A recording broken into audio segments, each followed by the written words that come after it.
자, 오늘은 우리 수학의 숲 2인 팀의 확률과 통계입니다. 자, 미분족분은 좀 어려웠나 봐요. 확 그냥 은근슬쩍 뛰어넘더니 그냥 바로 확률과 통계한다고 통보를 하더라고요. 그래서 어떻게 하나 궁금해서 아무튼 오케이 했습니다. 자, 확률과 통계가 뭡니까? 자, 일단 확률과 통계라는 개념은 이제 불확실성과 그다음에 변동성을 다루는 학문입니다. 이 두 가지가 무엇이냐면 불확실성은 확실하지 않다는 것이고 변동성은 언제나 유동적으로 변할 수 있다는 뜻입니다. 이제 확률은 이 불확실한 사건이 발생하는 가능성을 추측하는 학문이고, 이 확률은 언제나 변할 수 있다는 특성을 가지고 있죠. 또 통계는 이러한 확률을 기반으로 자료의 데이터를 수집하고 분석하고 해석하여 결론을 도출하는 데 사용이 됩니다. 네, 우리 보면 확률은 늘 통계랑 같이 붙어 다니거든요. 네. 근데 지금 방금 설명해 주셨듯이 확률하고 통계의 어떤 차이를 보자면 확률은 불확실성에 대한 이야기를 다루고 통계는 그 불확실성, 어떻게 보면 변동성이라고 할 수 있는데 그 변동성의 패턴을 찾아서 예측하기 위해서 이렇게 통계라는 학문이 생겼다. 자, 이렇게 이해해도 될까요? 맞습니다. 네, 또 한번 이어가 보실까요? 이제 확률에 대해서 조금 더 자세하게 알려드릴 건데, 이제 확률은 아까 말씀드렸다시피 불확실성을 토대로 이제 만든 학문이고, 이제 숫자 0부터 1까지를 이제 100개로 나눈, 즉 백분율 퍼센트라고 부르죠. 이를 우리는 확률의 기초로 생각합니다. 이제 이 0은 일어나지 않을 확률, 절대로 일어나지 않을 확률이고, 네. 이 1은 무조건 일어나게 될 확률을 얘기합니다. 그리고 이제 예를 들면은 이제 동전 던지기를 예를 들 수 있는데, 여기 동전이 두 개가 있다고 생각하고 이 동전 두 개를 던졌을 때 나올 수 있는 확률은 사건은 모두 네 가지입니다. 이렇게 숫자 그림 숫자 그림 이렇게 총 네 가지의 사건이 일어날 수 있는데, 이 중 저희는 이 숫자만 나올 수 있는 이 확률을 구해볼 건데, 이제 전체 사건 이 네 개에서, 즉 아까 말씀드렸다시피 1이죠. 전체 사건. 네, 1에서 반드시 일어날. 이제 이 확률은 하나, 둘, 셋, 네 개 중에 하나니까 이제 4분의 1이 되는데, 이를 이렇게 직접적으로 구할 수도 있지만 이 전체 사건에서 숫자를 제외한 나머지 모든 경우의 수를 구하여서 이 4분의 1이라는 값을 구할 수도 있습니다. 이제 전체 사건 1, 아까 말씀드렸다시피 이제 그리고 숫자를 제외하고 이 모든 나머지 사건을 생각해보면 총 4가지 사건 중에 3가지 사건이죠. 이러면 1에서 4분의 3을 빼면 4분의 1이 됩니다. 이 숫자가 똑같은 값이 나오게 됩니다. 근데 이걸 왜 이렇게 굳이 복잡하게 하느냐라고 하시면, 이제 고등학교 때 배우는 이제 순열이나 팩토리얼 이럴 때 이제 사용하기 때문에, 아니면은 이게 4분의 1이 아닌 4분의 3이라고 가정하였을 때는 이걸 1에서 4분의 1을 빼서 값을 구하는 게 훨씬 더 간단하기 때문에 이렇게 구합니다. 네. 자, 지금 우리 확률과 통계에 대해서 개념 정의하고 그다음에 개념 정의에 덧붙여서 어떻게 적용하는지 예시를 잠깐 살펴봤는데요. 자, 여기에 대한 조금 유치원생도 이해할 수 있을 만한 비유도 한번 생각해 보셨나요? 이제 뭐 간식을 받을 때 이 접시 안에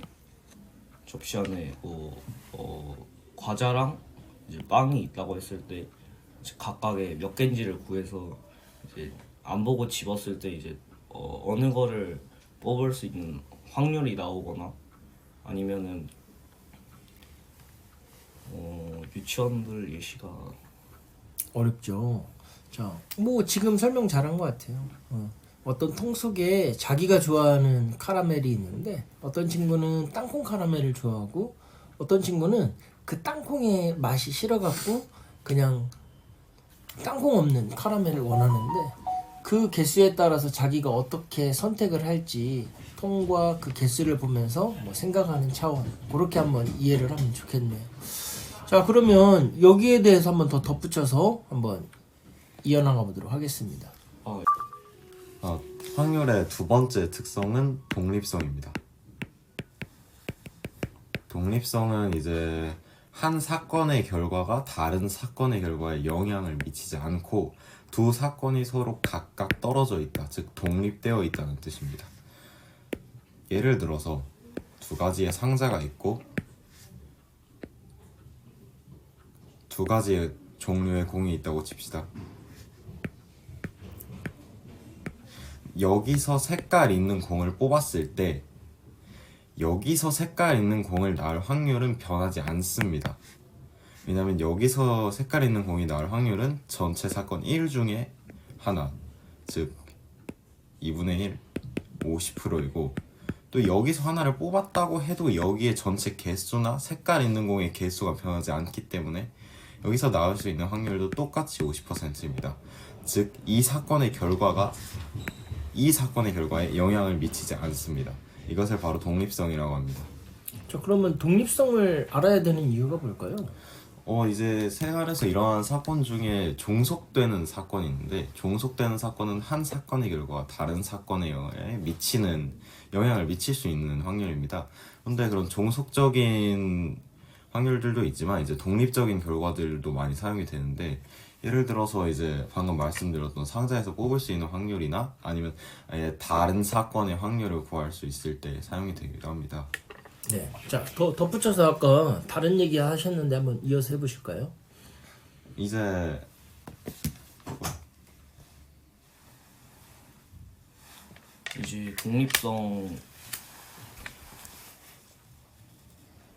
독립적인 사건의 확률은 이제 아까는 그 덧셈으로가 50% 더하기 50% 이렇게 덧셈으로 구할 수 있는데 이제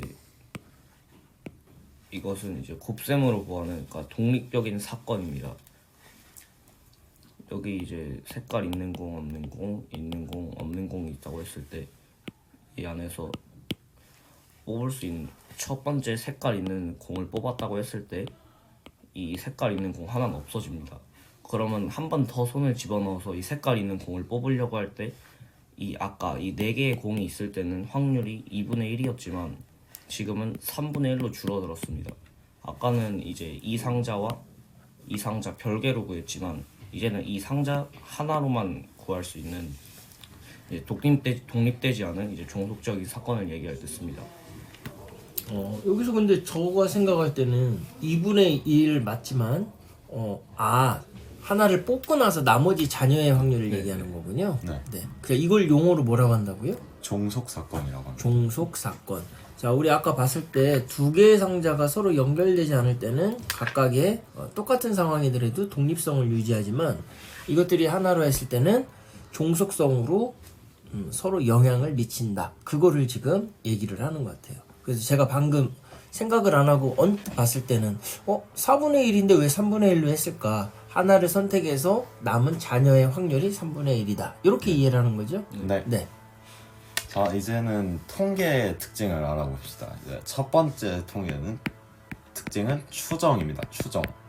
이거는 이제 한 자료로부터 특정인 모집단의 특성을 추정하는 방법을 제공하는데 말이 좀 어렵죠. 이거는 시청률 조사로 예를 들 수 있습니다.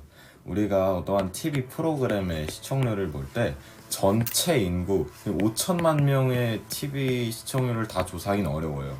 그렇기 때문에 특정 집단의 시청률을 조사해서 이것을 전체로 환산해서 구하기도 합니다. 이것을 전체로 나눠서 보는데 만약에 여기서 TV 시청률이 4%다. 그러면 전체 확률도 4%지 않을까라고 추정을 해서 구하는 방법입니다. 이것은 이렇게 집단이 많거나 이렇게 구하기 힘들 때 주로 사용하는 방법입니다. 자, 그럼 이때는 되게 표본 조사를 되게 잘해야 되겠네요. 예를 들면 노인, 아이 여러 이렇게 5천만 원은 섞여 있는데 이 표본의 4%를 할 때는 그 표본 조사를 모집단으로 삼을 때 되게 어려울 것 같거든요. 네, 그래서 표본이 전체를 대표할 수 있는 표본을 선정하는 게 중요합니다. 그리고 이제 두 번째 특징은 검증입니다. 검증. 이제 통계는 가설을 증명할 때도 사용하기도 합니다. 예를 들어서 특정 약물이 효과가 있다는 것을 증명하기 위해서 임상 실험을 실시할 수도 있죠.